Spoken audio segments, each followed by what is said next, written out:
The Twits by Roald Dahl, page 10 to 20. The glass eye.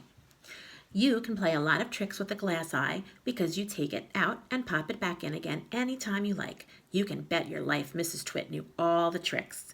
One morning she took out her glass eye and dropped it into Mr. Twit's mug of beer when he wasn't looking. Mr. Twit sat there drinking the beer slowly. The froth made a white ring on the hairs around his mouth. He wiped the white froth on his sleeve and wiped his sleeve on his trousers. "You're plotting something," Mrs. Twit said, keeping her back turned so he couldn't see that she had taken out her glass eye. "Whenever you go quiet like that, I know very well you're plotting something." Mrs. Twit was right. Mr. Twit was plotting away like mad. He was trying to think up a really nasty trick he could play on his wife that day. "You better be careful," Mrs. Twit said, "because when I see you starting to plot, I watch you like a wombat." "Oh, do shut up, you old hag," Mr. Twit said. He went on drinking his beer, and his evil mind kept working away on the latest horrid trick he was going to play on the old woman. Suddenly, as Mr. Twit tipped the last drop of beer down his throat, he caught sight of Mrs. Twit's awful eyes staring up at him from the bottom of the mug. It made him jump. "I told you I was watching you," cackled Mrs. Twit. "I've got eyes everywhere, and you better be careful." The frog. To pay her back for the glass eye in his beer, Mr. Twit decided he would put a frog in Mrs. Twit's bed. He caught a big one down by the pond and carried it back secretly in a box. That night, when Mrs. Twit was in the bathroom getting ready for bed, Mr. Twit slipped the frog between her sheets. Then he got into his own bed and waited for the fun to begin. Mrs. Twit came back and climbed into her bed and put out the light. She lay there in the dark, scratching her tummy. Her tummy was itching. Dirty old hags like her always have itchy tummies.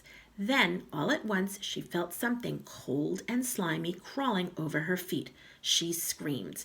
"What's the matter with you?" Mr. Twit said. "Help!" screamed Mrs. Twit, bouncing about. "There's something in my bed!"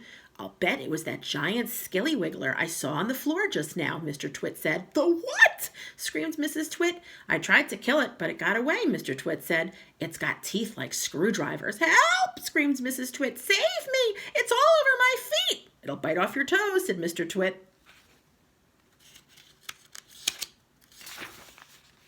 Mrs. Twit fainted. Mr. Twit got out of bed and fetched a jug of cold water. He poured the water over Mrs. Twit's head to revive her. The frog crawled up from under the sheets to get near the water. It started jumping about on the pillow. Frogs love water. This one was having a good time. When Mrs. Twit came to, the frog had just jumped onto her face. "This is not a nice thing to happen to anyone in bed at night," she screamed again. "By golly, it is a giant skilly-wiggler," Mr. Twit said. "It'll bite off your nose." Mrs. Twit leapt out of bed and flew downstairs and spent the night on the sofa. And the frog went to sleep on her pillow. The wormy spaghetti.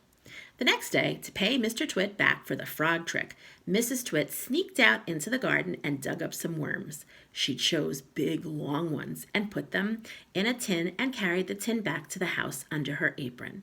At 1 o'clock, she cooked spaghetti for lunch, and she mixed the worms in with the spaghetti, but only on her husband's plate. The worms didn't show because everything was covered with tomato sauce and sprinkled with cheese. "Hey, my spaghetti's moving," cried Mr. Twit, poking around in it with his fork. "It's a new kind," said Mrs. Twit, taking a mouthful from her own plate, which of course had no worms. "It's called squiggly spaghetti. It's delicious. Eat it up while it's nice and hot." Mr. Twit started eating.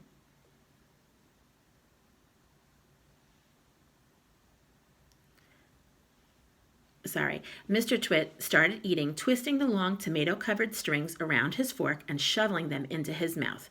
Soon there was tomato sauce all over his hairy chin. "It's not as good as the ordinary kind," he said, talking with his mouth full. "It's too squishy."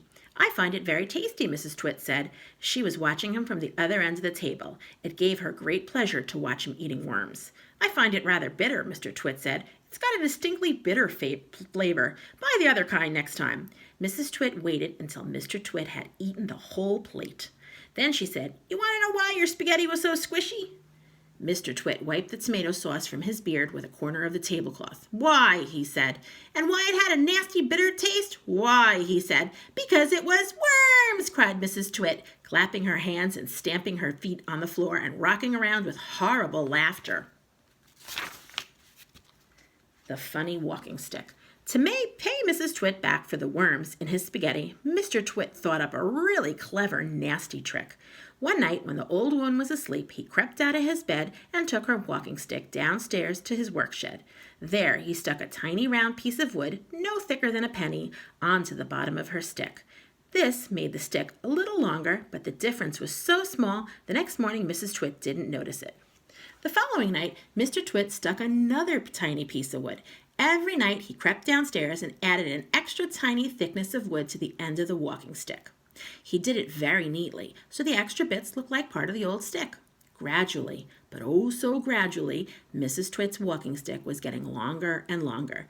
Now, when something is growing very, very slowly, it's almost impossible to notice it happening. You, yourself, for example, are actually growing taller every day that goes by. But you wouldn't think it, would you? It's happening so slowly, you can't even notice it from one week to the next. It was the same with Mrs. Twit's walking stick.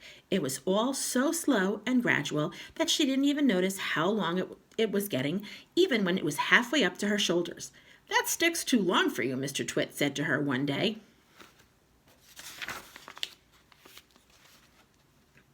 "Why, so it is," Mrs. Twit said, looking at the stick.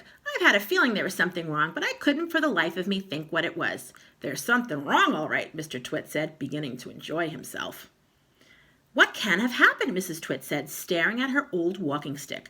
"It must suddenly have grown longer." "Don't be a fool," Mr. Twit said. "How can a walking stick possibly grow longer? It's made of dead wood, isn't it? Dead wood can't grow." "Then what on earth happened?" cried Mrs. Twit. "It's not the stick, it's you," said Mr. Twit, grinning horribly. "It's you that's getting shorter. I've been noticing it for some time now." "That's not true," cried Mrs. Twit. "You're shrinking, woman," said Mr. Twit. "It's not possible." "Oh, yes, it jolly well is," said Mr. Twit. "You're shrinking fast.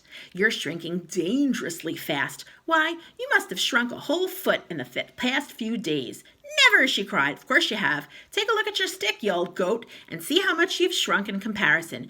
You've got the shrinks, that's what you've got. You've got the dreaded shrinks." Mrs. Twit began to feel so trembly she had to sit down.